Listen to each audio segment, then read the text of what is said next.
boys and girls, children of all ages, welcome to Robert's Portrait. I'm your host, Robert. Alright, AEW New Japan presents Forbidden Door. Overall, an amazing show. The fact that we have two companies working together like this, two of the Power Four, basically. When I look at pro wrestling right now, I look at the Power Four, WWE, AEW, New Japan, and Impact Wrestling. We have them working together, which like we've never seen before. The Forbidden Door, We've had AEW work with Impact. We have New Japan working with Impact. We have, in 2 months, we have a New Japan versus Impact Wrestling multiverse matches 2, just like this was Forbidden Door 2. So, yeah, so this is a great time to be a pro wrestling fan. So we're going to run down this card, star ratings, a little bit about each match. If you haven't seen it, definitely go check it out. We had 4 buy-in matches. So on the buy-in show, we had the 8-man tag, the Mogul Embassy, Bishop Kaun, Brian Cage, Swerve Strickland, and Toya Lanoya with Prince Nana versus Chaos, Chuck Taylor, Rocky Romero, Trent Beretta, and then their 4th partner was El Desperado. So it was actually a really good 6-man tag. Good match to start the show off with. I ended up giving it 3 stars. It would lasted about 12 minutes. But one of those matches that you had Chaos doing their top rope stuff. When you see Trent Beretta doing moonsaults, it's like, whoa, this is crazy. But El Desperado, I really think highly of him. Everything he's done in New Japan Pro Wrestling. Swerve Strickland, an independent god almost. Defy Wrestling, him and Darby Allin. Power of Brian Cage. But I love how they've kind of intertwined the Mogul Embassy and Swerve and everything. Them getting the victory there. Again, 3 stars. Good starting match. Next up, we have the Owen Hart Foundation 2023 Women's Tournament quarterfinal match of Athena and Billie Starkz. Athena currently your Ring of Honor Women's Champion. Billie Starkz, young 18-year-old talented wrestler. Athena did get the victory here. There's an okay match. I give it 2 1/4. It was one of those matches like kind of you could see Billie Starkz was just outmaneuvered by Athena and outgunned by Athena. Athena's so good at what she does. Such a veteran in the ring. Next up, we had El Phantasmo versus Stu Grayson. Now that El Phantasmo is out of the Bullet Club, we know David Finlay is the leader of the Bullet Club. I actually like El Phantasmo better. I liked him 2018, 2019 when he was part of Rev Pro, Revolutionary Pro Wrestling over in the UK. And then when he went to New Japan, I'm like, ooh, I've seen all these great Ospreay El Phantasmo matches in the UK. We're going to see those in New Japan, which we have. But when he was with the Bullet Club, he was just different. But it looks like he's going to get back to the old El Phantasmo, which is great, going up against Stu Grayson, who left the Dark Order to join Vincent and Dutch. It was an okay match, only 7 minutes. El Phantasmo getting the victory. I ended up giving it 2 3/4 star. And then the main event of the buy-in was Los Ingobernables de Japon, BUSHI,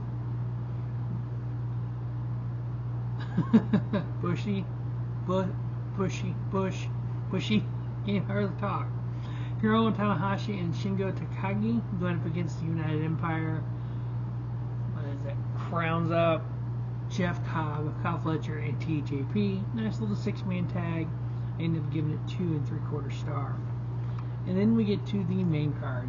Holy smokes, you start out with the AEW World Heavyweight Title Line Champion it's been a long day. Maxwell Jacob Freeman going up against Hiroshi Tanahashi, one of New Japan's greatest assets. Holy snap, what a match this was. I love the fact that MJ plays that just kind of lazy heel who doesn't want to wrestle and tries to leave and almost got counted out, and then the crowd called him a coward, like Cole called him, and then he gets pissed and comes back in the ring. It's just like, oh, so good. He's so good at what he does. But you know what? When it came down to the match, they seemed like they had pretty good chemistry. Tanahashi did everything he could, 15 minutes, nice little pace. We had MJF, still your AEW World Heavyweight title. I wasn't really concerned about the titles changing hands because, AEW versus New Japan. So it was like, okay, I don't really think that was going to happen, which it didn't here. So 3 3/4 stars what I ended up giving that. Next up, we had the Owen Hart Foundation 2023 Men's Tournament Quarterfinal match. We had CM Punk versus Satoshi Kojima. I will say, 13-minute match. Kojima and Punk did not seem like they had chemistry. It was weird. I was actually texting a buddy, and he was like, he's like, dude, this match just seemed weird. I'm like, I know, right? They just didn't have the chemistry. It's almost like Punk wanted to be on the card, but Punk didn't want to wrestle Kojima on the card. He wanted to wrestle somebody else. Should he have wrestled Kenta? Should he have wrestled Tanahashi? I mean, should have been Punk Tanahashi. I mean, Punk still technically thinks he's champion, Are they going to, at All In, are we going to have a ladder match, Punk versus MJF? Are we going to put the title back on Punk? A lot of questions still come on that. This match was okay. I ended up giving it 3.5. Punk moving on in the Owen Hart Foundation tournament match. Next up, we had the 4-way for the AEW International title. We had champion Orange Cassidy versus Daniel Garcia versus Kosashori Shibata versus Zack Sabre Jr. Shibata is the Ring of Honor Pure Champion. He's been feuding with Daniel Garcia a little bit for that. Having Zack Sabre Jr. there, part of the NJPW TV Champion. I kind of wish they had taken Garcia and put Samoa Joe in there, and then had all 4 champions in there, but they didn't. I thought it was a really good match. You had a lot of mat-based wrestling. Zack Sabre Jr., of course, he is the star of that. Shibata is so good at everything he does. Garcia is kind of the up-and-comer. I would say in 5 years, we'll be looking at Garcia like we look at Zack Sabre Jr. or somebody like that level. Great match, though. Orange Cassidy getting the victory. I ended up giving this match, what did I give this? 4-star. I'm giving it 4-star. I like some of the work that Garcia was able to do, and Shibata and Sabre Jr. just unbelievable when it comes to technical wrestling. Next up, we have the IWGP World Heavyweight title on the line. This was a pretty good match. We had Sonata versus the IWGP champion Sonata versus Jack Perry. Could have thought of 4 or 5 different people I'd rather seen this match over Jack Perry, but you know what? We're trying to build him up. The fact that he came out with Hook is just weird. The dynamic for those two is pretty weird. Sonata ended up getting the victory. I ended up giving it 3.5. The fact that we had, it's only 10 minutes long, 1. Number 2, at the end of it, we had Jack Perry, Jungle Boy, turn on Hook and wipe him out on the ramp. I was kind of like, I didn't need that. Okay, sure, why not? One of those kind of deals. Sonata with the victory, 3.5-star match. Next up, we had a 10-man tag with the Elite, Adam Hangman Page, the Young Bucks, Nick and Matt Jackson, teaming up with Eddie Kingston and Tomohiro Ishii, going up against the Blackpool Combat Club, Claudio Castagnoli, John Moxley, Wheeler Yuta, and they added on Kazuka Tashida and Shota Umino, the Shooter. Somebody at Mox has been kind of mentoring in New Japan. I think Eddie only took this match to get his hands on Claudio and on Mox. Him and Mox have history. Him and Claudio have a shit ton of history. Goes back to the original Ring of Honor 15, 20 years ago. I think the only reason Eddie wanted this match was to get his hands on them. He really didn't. He got in there with Mox a little bit and did some chops and stuff with Mox. Had a good time with Mox, but he really didn't get Claudio at all. But the Elite and Eddie Kingston and Tomohiro Ishii getting the victory. It's a 21-minute match. This match had all kinds of fights and just chops, and you had freaking Mox and Kingston just chopping the holy crap out of one another. And they're giving this match 3 3/4 star with Elite getting the victory. Next up, we had the AEW Women's World Title line. We had champion Toni Storm versus versus New Japan Strong Women's Champion Willow Nightingale. It wasn't title versus title, which was weird. And then we had Willow Nightingale in the turn. Yeah, it's just like, what?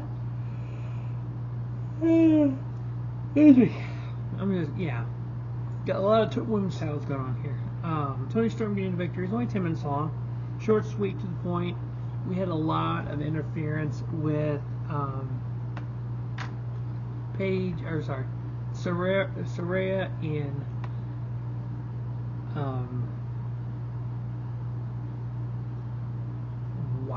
Ruby Soho. Are we right? So yeah, we had a lot of interference with them. Sorry, I'm just tired tonight. A lot of interference with them. They ended up getting kicked out. Toni Storm was on her own. She was able to get the victory. We ended up giving it 3-star. Next up, we had one of the greatest IWGP United States Heavyweight title matches in history. 39 minutes and 50 seconds. How long was their match at Wrestle Kingdom? Let me look that up. Because these two guys had a hell match at Wrestle Kingdom. What was crazy about this, there was a lot of things in this match that was more of a replay of Wrestle Kingdom. But the replay part of Wrestle Kingdom was more what was done to Ospreay was done to Omega here, which was weird. Let's see here. That was 34 minutes and 38 seconds. People were giving that 6 and 7 stars. It was ridiculous. So 34 minutes there, 39 minutes here. At Wrestle Kingdom, we had Omega put Ospreay through a table, his head. Here we had Ospreay doing the same to Omega with the cover for the announce table. You had One Winged Angels on the freaking ringside. You had all kind of just blood, and which is what we had at Wrestle Kingdom, but it was like finally Ospreay was paying back Omega for everything from Wrestle Kingdom and more.